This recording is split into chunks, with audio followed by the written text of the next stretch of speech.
뭐, 우리 엄마가 하루 잔 거 가지고 숙박비를 내라 했다고?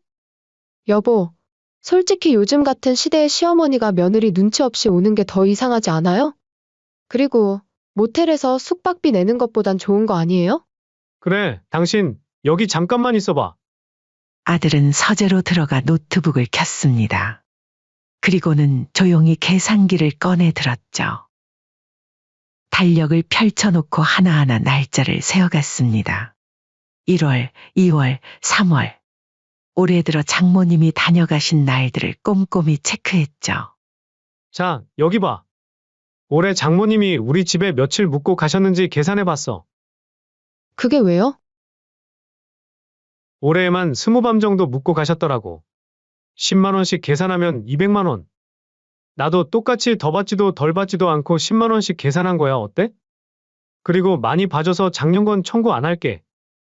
당신이 전달할래? 아니면 내가 직접 장모님께 전화해서 받을까? 여보, 그게 무슨 소리예요? 우리 엄마한테도 돈을 받겠다고요? 당연하지. 우리 집에서 하루 자려면 숙박비를 내야 한다며? 그럼 공평해야지, 안 그래? 그건 다르죠. 무슨 말을 하는 거예요? 대체 뭐가 다른 건데? 아들의 날카로운 질문에 며느리는 말문이 막혔습니다. 당신이 이게 말도 안 된다고 생각한다면 우리 엄마한테 했던 일도 똑같이 말이 안 되는 거야. 그리고 여보, 제발 우리 이러면 안 돼. 부모님은 한 번뿐이야. 우리가 이렇게 대하면 나중에 우리 아이도 우리한테 똑같이 할 거야. 한번 생각해봐. 당신이 우리 아들 집에 찾아갔는데 돈 내고 자라고 하면 기분 어떨 것 같아? 이번 사연의 주인공은 68세 김명자 씨입니다. 시골 장터에서 통닭집을 운영하며 살아가는 그녀의 하루는 늘 기름 냄새와 함께 시작되었죠. 새벽 5시, 명자 씨의 하루는 시장 도매상에서 신선한 닭을 받아오는 것으로 시작됩니다. 20년 넘게 이어온 일과였죠. 그녀는 늘 제일 먼저 시장에 도착했고, 도매상 아저씨는 명자 씨를 위해 가장 싱싱한 닭을 골라주곤 했습니다. 명자 씨, 오늘도 일찍 오셨네요. 이거 보세요. 오늘 들어온 닭이 참 실하네요. 아이고, 감사합니다. 우리 손님들은 눈이 참 까다로워서 말이죠. 장터로 돌아와 가게 문을 여는 시간은 아침 9시. 하지만 그 전에 해야 할 일이 한두 가지가 아니었습니다. 양념을 버무리고 기름을 데우고 가게 안팎을 깨끗이 청소하는 일까지. 모든 준비를 마치고 나면 어느새 해가 중천에 떠 있었죠. 어서 오세요. 따끈따끈한 통닭 나왔습니다. 장터 골목에서 울리는 명자 씨의 목소리는 언제나 힘이 넘쳤습니다. 20년째 같은 자리를 지키고 있는 그녀의 통닭집은 장터의 터줏대감이나 다름없었죠. 기름이 튀는 소리, 바삭하게 익어가는 닭 냄새. 손님들의 웃음소리가 뒤섞인 이곳에서 명자 씨는 홀로 아들 희원이를 키워냈습니다. 우리 희원이 등록금 마련하려고 예전에는 하루에 닭 100마리도 더 튀겼어요. 명자 씨는 단골 손님들에게 늘 그렇게 말하곤 했습니다. 아들 자랑을 할 때면 그녀의 주름진 얼굴이 자랑스러움으로 환하게 빛났죠. 피부에 밴 기름 냄새가 아들의 등록금이 되고 학원비가 되었다는 걸 그녀는 한 번도 후회한 적이 없었습니다. 트럭 운전기사였던 남편과 사별한 뒤로는 더욱 열심히 일했습니다. 아들 희원이가 중학교 2학년 때였죠. 갑작스러운 교통사고로 남편을 잃고 명자 씨는 시리에 빠질 겨를도 없이 일터로 나와야 했습니다. 엄마가 있잖아. 너무 걱정하지 마. 그때 중학생이었던 아들에게 했던 말을 명자 씨는 지금도 생생히 기억합니다. 그 말을 지키기 위해 얼마나 많은 밤을 지새웠는지 모릅니다. 주문이 밀릴 때면 손등에 기름이 튀어도 아랑곳하지 않고 일했고 명절 때는 사흘 내내 서서 일한 적도 있었죠. 그렇게 키운 아들 희원이는 이제 서울에서 대기업 과장으로 일하고 있었습니다. 결혼도 하고 자리도 잡았지만 얼굴 보기가 쉽지 않은 게 명자 씨의 유일한 서운함이었죠. 아들이 바빠서 그래요. 출장도 자주 가고. 명자 씨는 늘 그렇게 아들을 변호했습니다. 단골 손님들이 그래도 하나뿐인 아들인데 자주 와야지 하고 말할 때면 괜히 더 아들 편을 들었죠. 하지만 속으로는 보고 싶은 마음에 눈물이 날 때도 있었습니다. 일주일에 한 번 정도 오는 전화통화가 그나마 위안이 되었죠. 아들은 늘 바쁜 와중에도 어머니의 안부를 물었고 건강을 걱정했습니다. 어머니, 너무 무리하지 마세요. 이제 나이도 있으시고요. 엄마 건강이 항상 걱정이 돼요. 그런 아들의 걱정이 현실이 된 건 지난주였습니다. 평소처럼 닭을 튀기다가 갑자기 허리에 찌릿한 통증이 왔죠. 순간 그대로 주저앉을 뻔했지만 다행히 옆에 있던 손님이 부축해 주었습니다. 아이고, 명자 씨. 병원 한번 가보세요. 요즘 허리 아프다고 하시더니 너무 무리한 거 아니에요? 주변의 걱정 어린 권유에 마지못해 동네 병원을 찾았습니다. 평생 아픈 소리 한 번 안 하고 살았는데 이제 나이를 속일 수 없나 봅니다. 디스크 초기 증상 같은데 큰 병원에서 정밀 검사를 받아보시는 게 좋겠습니다. 의사의 말에 명자 씨는 처음으로 두려움을 느꼈습니다. 혹시라도 큰 병이라도 되면 어쩌나 하는 걱정이 들었죠. 무엇보다 가게를 비울 수가 없었습니다. 망설이다가 결국 아들에게 전화를 걸었습니다. 평소에는 아들 걱정이 큰일 아니면 전화도 잘 안 하는 성격이었죠. 어머니, 제가 서울에 있는 대학병원에 예약 잡아드릴게요. 검사 받고 우리 집에서 하루 쉬다 가세요. 아들의 말에 명자 씨는 잠시 망설였습니다. 며느리와는 그다지 친하지 않았거든요. 결혼식 이후로 명절 때나 보는 사이였죠. 명절 때도 며느리는 늘 바쁘다며 금방 서둘러 친정으로 가버리곤 했습니다. 아니야. 며느리한테 패 끼칠까봐 부담되지 않겠니? 괜찮아요. 제가 출장 중이라 성우 엄마랑 성우만 있을 거예요. 장모님도 자주 주무시고 가시는데 어머니가 하루 정도 계시는 건 문제 없어요. 아들의 말에 용기를 낸 명자 씨는 서울행 버스표를 예매했습니다. 가방에는 며느리 줄 선물도 바리바리 싸들고 갔습니다. 이거라도 가져가야 며느리 눈치 안 보이지. 버스에 오르면서도 명자 씨는 불안한 마음을 달랠 수가 없었습니다.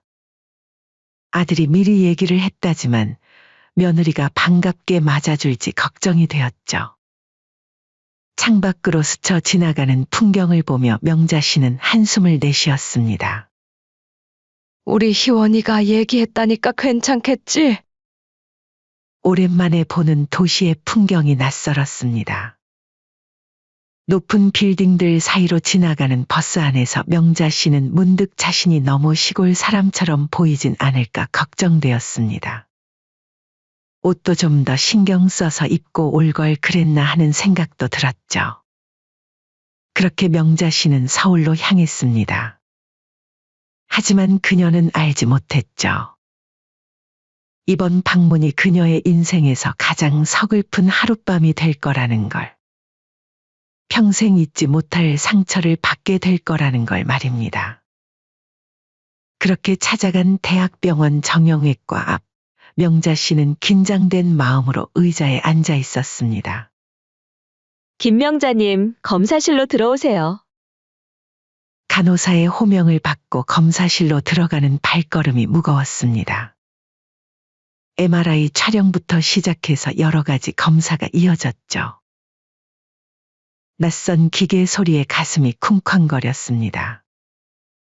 좁은 기계 안에 누워 있는 동안 명자 씨는 문득 아들 생각이 났습니다. 어머니, 허리 아프신 지는 얼마나 되셨어요?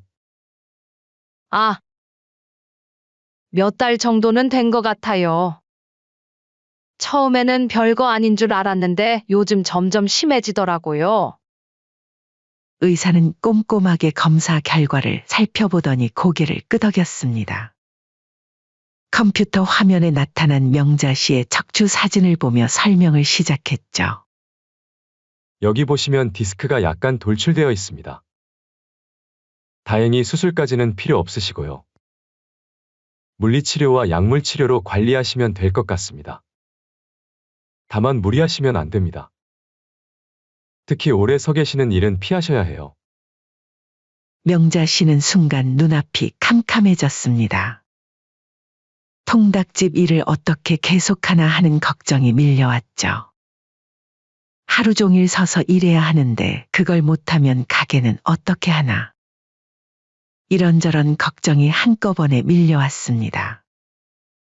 일을 계속해도 될까요? 당분간은 쉬시는 게 좋겠습니다. 최소한 2주 정도는요. 의사의 말에 명자 씨의 어깨가 축 처졌습니다. 하지만 이내 마음을 다잡았죠. 알겠습니다, 선생님. 병원을 나서자 오후 4시가 다 되어갔습니다. 처방받은 약을 들고 약국에 들렀다가 나오니 하늘이 어두워지기 시작했죠. 아들 집으로 가는 길, 명자 씨는 택시 안에서 자꾸만 시계를 확인했습니다.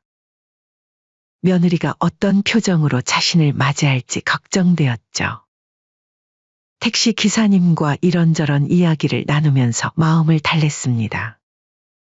시골에서 올라왔다는 말에 기사님도 관심을 보였죠. 아이고, 멀리서 오셨네요. 자제분 댁에 가시나 봐요. 네. 아들 집에 가는 길이에요. 좋으시겠어요. 요즘은 자식들은 부모가 집에 오는 거 싫어한다던데. 저도 저번에 아들 집에 갔는데 며느리가 어찌나 눈치를 주던지. 불편해서 나와버렸다니까요. 기사님의 말에 명자 씨는 쓴웃음을 지었습니다. 서울 시내를 지나는 동안 고층 빌딩들이 창밖으로 스쳐 지나갔죠. 여기서 세워주세요. 아파트 단지 앞에 내린 명자 씨는 잠시 망설였습니다. 현관에 들어서기 전 가방에서 며느리 줄 선물을 꺼내보았죠. 1205호. 초인종을 누르는 손가락이 떨렸습니다. 잠시 후 문이 열리고 며느리가 나타났죠. 평소 보던 모습 그대로였지만 왠지 더 차가워 보였습니다. 어머님, 오셨어요? 병원 갔다 오셨다면서요? 며느리의 목소리는 생각보다 차가웠습니다. 명자 씨는 억지로 미소를 지으며 말했습니다. 그래, 병원에서 이것저것 검사하느라 오래 걸렸네. 들어오세요. 며느리는 시계를 힐끔거리며 현관문을 열어주었습니다. 집 안으로 들어서는 순간 어색한 기류가 감돌았죠. 명자 씨는 조심스럽게 선물을 내밀었습니다.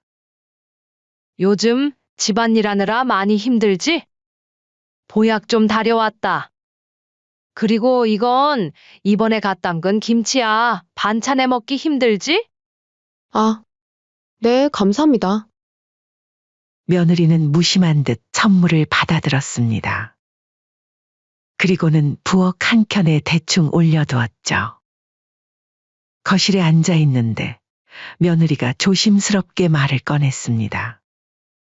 뭔가 할 말이 있는 듯 어색하게 서 있더니 드디어 입을 열었죠. 어머님, 응, 왜 그러니? 혹시 오늘 주무시고 가실 건가요? 다른 게 아니고 요즘 모텔도 10만 원이면 괜찮은 데서 묵을 수 있잖아요?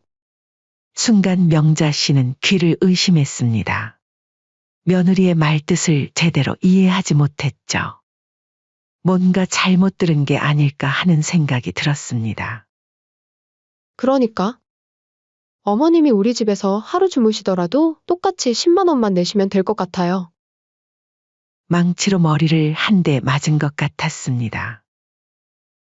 명자 씨는 자신의 귀를 의심했죠.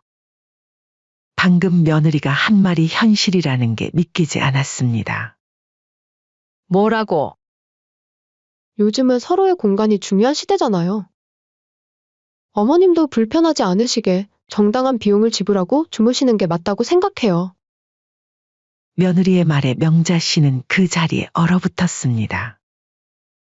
그러니까 너 말은 여기서 자고 가려면 돈을 내야 한다고? 네, 계산은 깔끔한 게 좋죠, 어머니. 이렇게라도 안 하면 요즘 시어머니들은 너무 편하게 생각하고 자주 오려고 하잖아요. 그리고 요즘 시대가 시대인지라 생활비도 빠듯하고 그냥 편하게 자식 용돈 준다 생각하세요. 가슴 한켠이 무너져 내리는 것 같았습니다. 이 집을 마련할 때도 보태주려고 기름 냄새를 뒤집어 쓴 날들이 떠올랐죠. 밤늦게까지 일하며 모은 돈으로 아들 결혼식 때 예단도 넉넉히 해주었던 기억도 스쳐갔습니다. 그때 며느리는 얼마나 좋아했었는지. 목구멍까지 서러움이 차올랐지만 아들 내외의 관계를 생각해서 꾹 누르며 명자 씨는 떨리는 목소리로 말했습니다. 조금 당황스럽긴 하구나. 그래, 알았다. 며느리는 흡족한 표정으로 말했습니다. 어머님, 계좌번호 불러드릴까요? 그래, 알겠다. 이체해주마. 그렇게 며느리는 태연하게 돈을 받아들고 그럼 편히 쉬세요. 너무 서운하게 생각하지 마시고요. 라며 방으로 들어갔습니다. 마치 호텔 직원이 손님을 대하듯 사무적인 말투였죠. 그 모습을 보며 명자 씨는 문득 자신이 이 집에서 완전한 타인이 되어버린 것 같다는 생각이 들었습니다. 그날 밤 명자 씨는 불 꺼진 천장을 바라보며 눈물을 훔쳤습니다. 며느리가 내어준 이불은 푹신했지만 가슴 한켠이 무겁게 짓눌렸죠. 아무리 좋은 이불을 깔아줘도 이곳은 이제 더 이상 아들의 집이 아닌 것만 같았습니다. 내가 대체 뭘 잘못 살았길래 이런 취급을 받아야 하나. 아들을 키우며 고생했던 날들이 하나둘 떠올랐습니다. 남편 없이 홀로 키운 아들이었기에 더 애틋했던 마음, 힘들 때마다 아들 얼굴 떠올리며 버텨온 세월. 그 모든 것이 한순간에 무너지는 것 같았죠. 옆방에서는 TV 소리가 들려왔습니다. 며느리는 평소처럼 드라마를 보는 모양이었죠. 그 무심한 일상이 더욱 서글프게 느껴졌습니다. 아마도 며느리에게 이 10만 원은 그저 하룻밤 숙박비에 불과했겠지만 명자 씨에게는 평생 잊지 못할 상처가 되어버렸습니다. 잠을 이루지 못하고 뒤척이다 명자 씨는 휴대폰을 꺼냈습니다. 아들에게 전화라도 하고 싶었지만 차마 손가락이 움직이지 않았죠. 아들이 걱정할까봐 또 며느리와의 관계가 더 어려워질까봐 차마 말할 수가 없었습니다. 시계는 자정을 향해 갔지만 명자 씨의 눈은 더욱 또렷해졌습니다. 창밖으로 보이는 서울의 밤거리가 낯설게만 느껴졌죠. 며칠 후 출장에서 돌아온 희원은 피곤한 몸을 이끌고 집으로 들어섰습니다. 3일간의 지방 출장은 그를 지치게 했지만 어머니 생각에 발걸음을 서둘렀죠. 여보, 나왔어. 잘 있었지? 집에 들어서자 며느리가 반겨주었습니다. 평소와 다름없는 일상적인 모습이었죠. 어머니는 검사 잘 받고 가셨어요? 네, 잘 다녀가셨어요. 전화 한번 드려야겠다. 편하게 쉬다 가셨어야 했을 텐데. 며느리의 대답은 담담했습니다. 마치 아무 일도 없었다는 듯한 태도였죠. 희원은 피곤한 몸을 이끌고 샤워를 마친 뒤 어머니에게 전화를 걸었습니다. 엄마, 검사 잘 받았어요? 의사가 뭐래요? 큰 이상은 없다더라.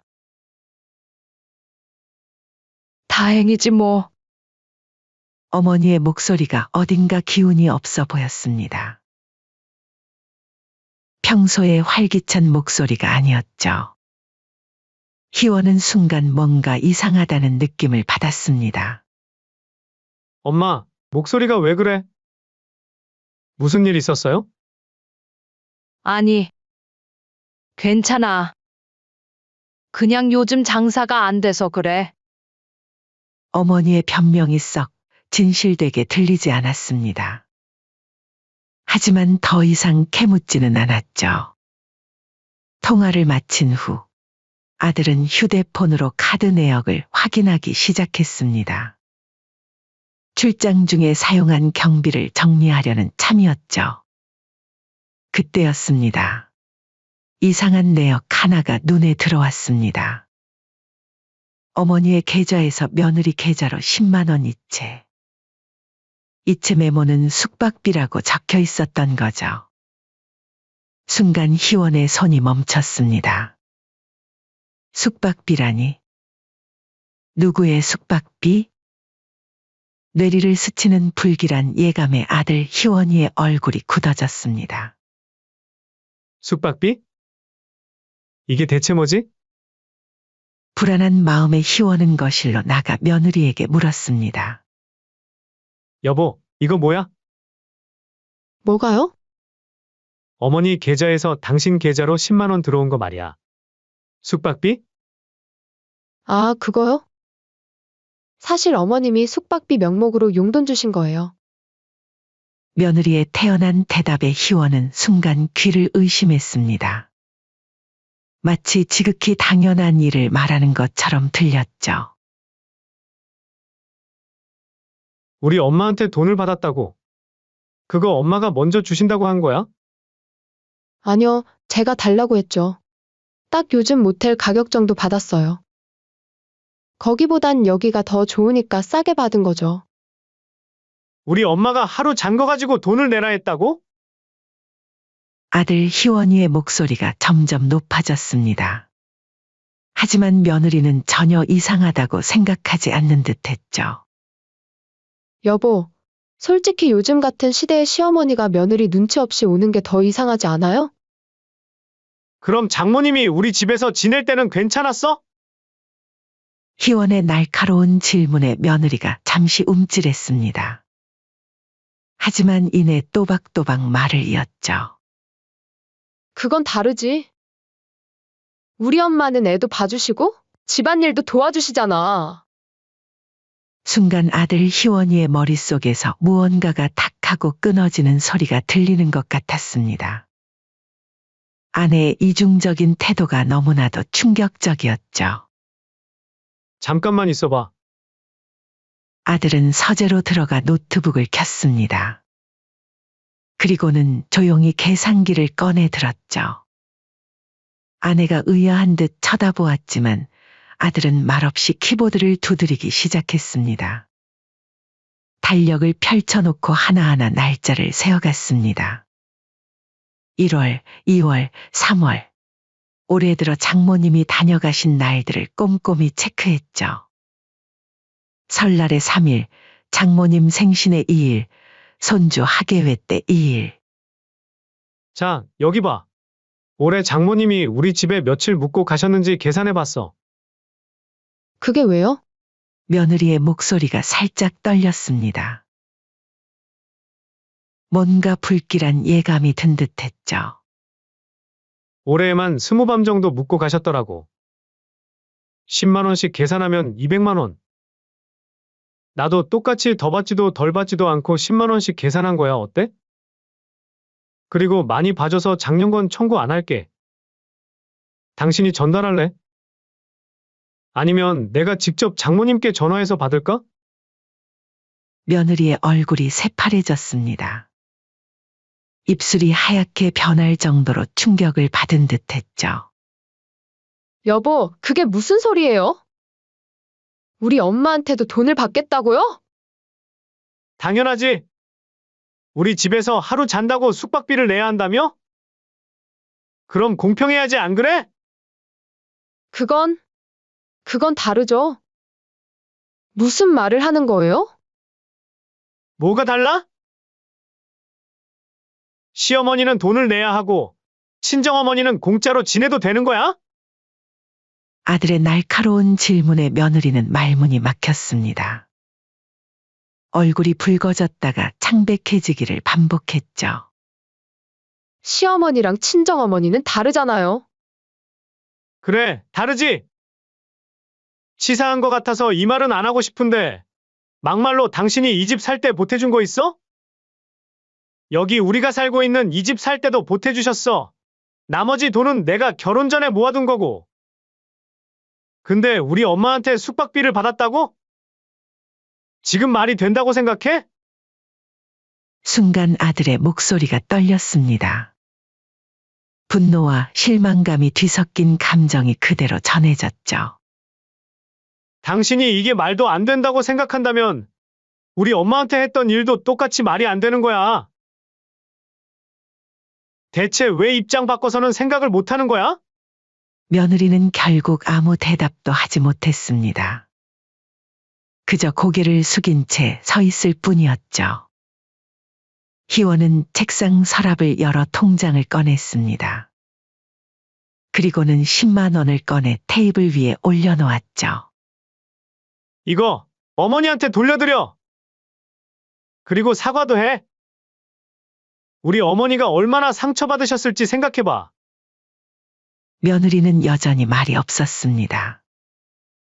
하지만 눈가가 붉어진 것을 보니 자신의 잘못을 깨달은 듯했죠. 희원은 거실 소파에 앉아 깊은 한숨을 내쉬었습니다. 문득 어머니의 쓸쓸한 뒷모습이 떠올랐죠. 평생 자식 걱정만 하며 사신 어머니께 이런 상처를 준 것을 생각하니 가슴이 아팠습니다. 이제야 어머니의 힘없는 목소리가 이해되었습니다. 자식 집에서 숙박비를 내고 잤다는 서러움을 혼자 사귀고 계셨던 거죠.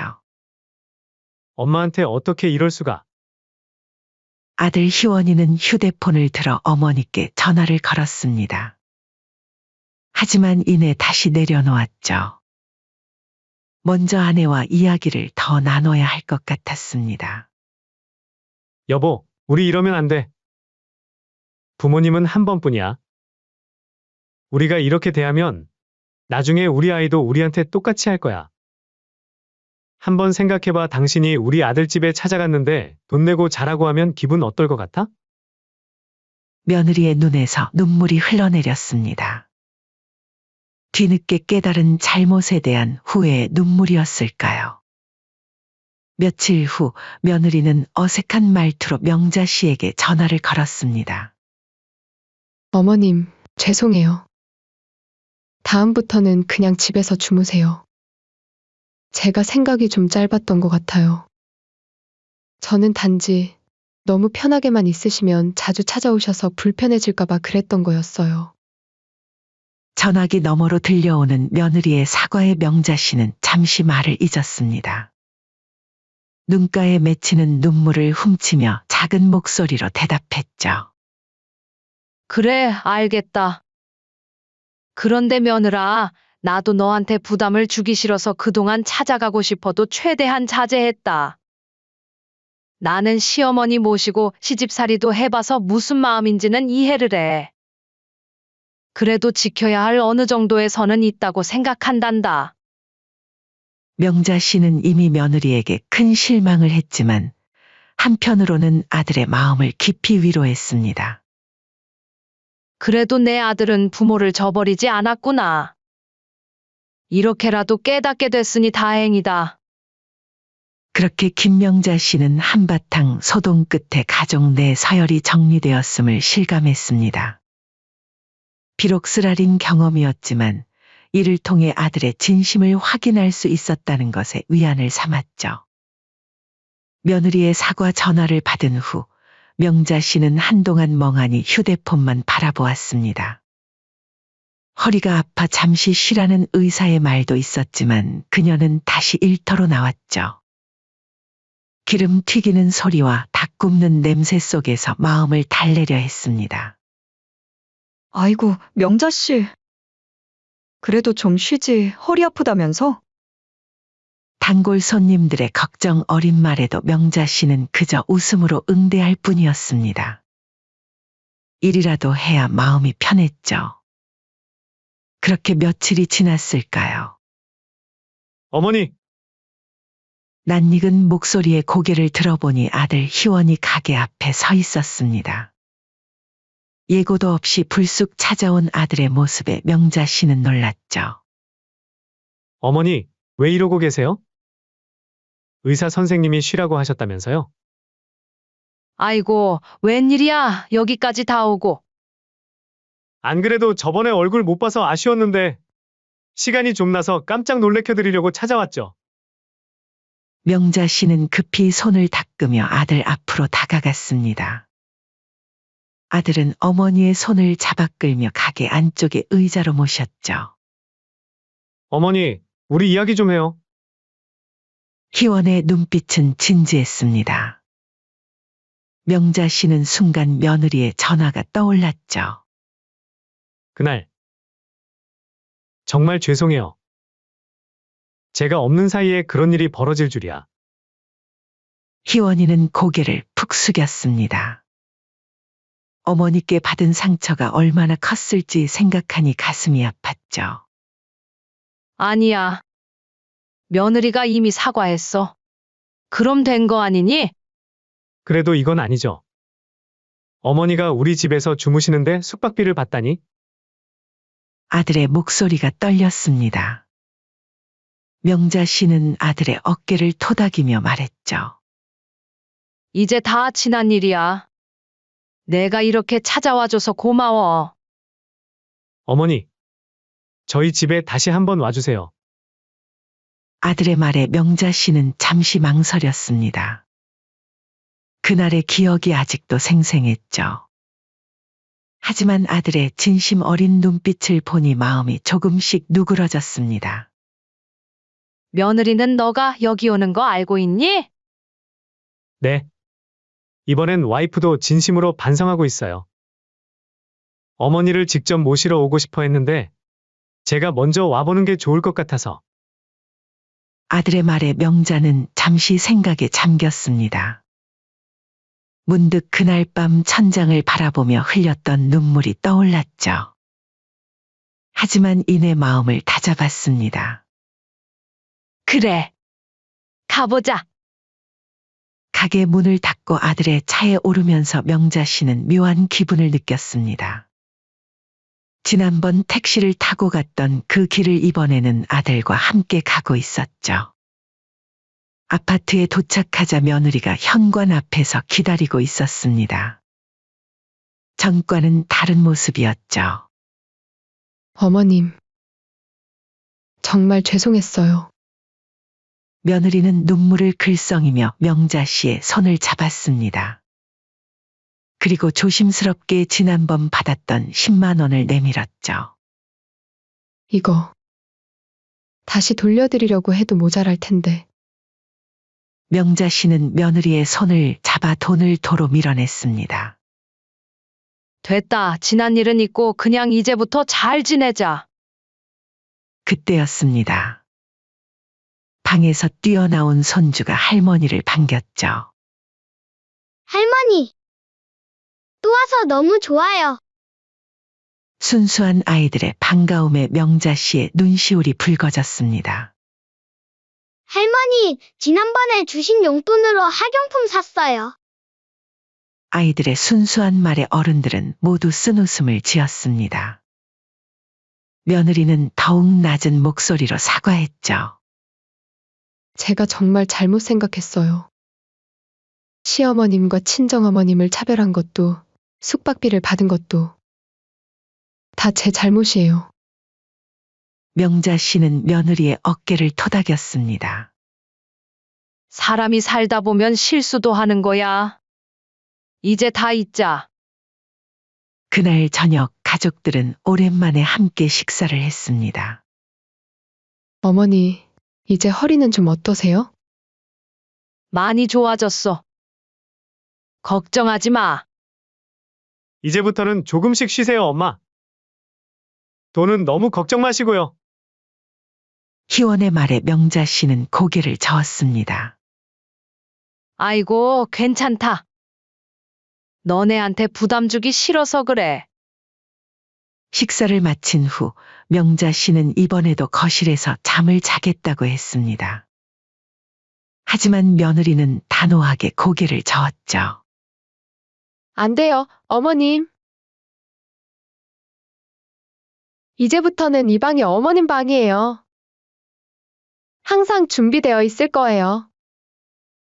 그 말에 명자 씨의 눈시울이 붉어졌습니다. 작은 방에 들어서니 깨끗하게 정돈된 침구와 함께 옷장 한 켠이 비워져 있었죠.